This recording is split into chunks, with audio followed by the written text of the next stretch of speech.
welcome to Sports Babes. All right, Lindsay, the question that's going to have general managers losing sleep over the next couple weeks, who do you pick #1, Greg Oden or Kevin Durant?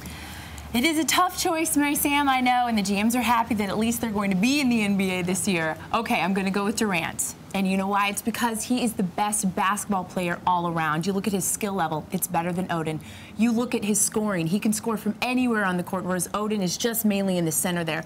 So you have to go with who is the all-around better basketball player, and that's Durant. Now, I'm not going to argue with you that Kevin Durant isn't a phenomenal player. He was College Basketball Player of the Year. He won every award in the NCAA possible, but the fact remains is that there is a lost position when it comes to the NBA, and that is the position of the big man, the typical center, the guy who plays with his back to the basket and cleans up anywhere in the post. And I think Greg Oden is your man. You can build a team around this guy. And for those early draft picks, #1 draft pick, you got to go Greg Oden. See, I think that Greg Oden is really still inconsistent. I really think that Durant will have a better impact on a team because he's able to lead a team.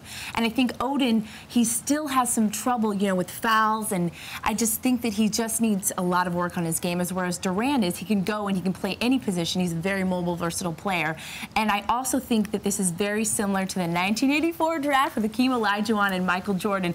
And they picked Hakeem Olajuwon #1, and I think they wish they would have picked the Jordan. Okay, I'm not going to argue with that because, you know, how can you argue against Jordan? But Hakeem Olajuwon did bring his team some championships. He did. He did. Now, Kevin Durant, I will agree, great player. He can score anywhere. But Greg Oden changes the way a game is played. Because there is that big, huge body in the center, teams have to play around that. We saw what he did in the tournament, specifically against the Florida Gators. The guy was great. Against all those big bodies, Noah, Horford, Brewer, the guy was phenomenal. He blocked, I believe it was 3 dunks. I mean, Lindsay, you block a dunk, that is not an easy task, and this guy has the tools to do it.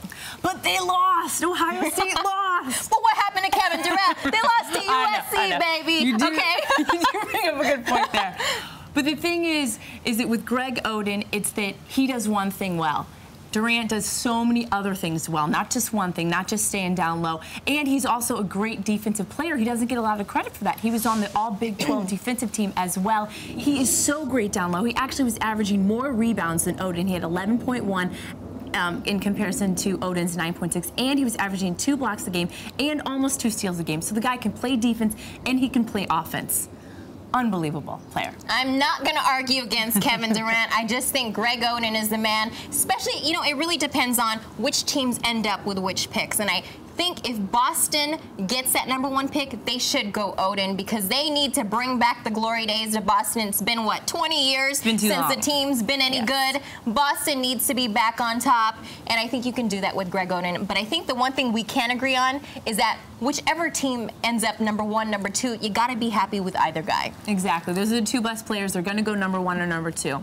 Okay, this is it for the episode today of Sports Babes TV. Check us out next time on sportsbabestv.com.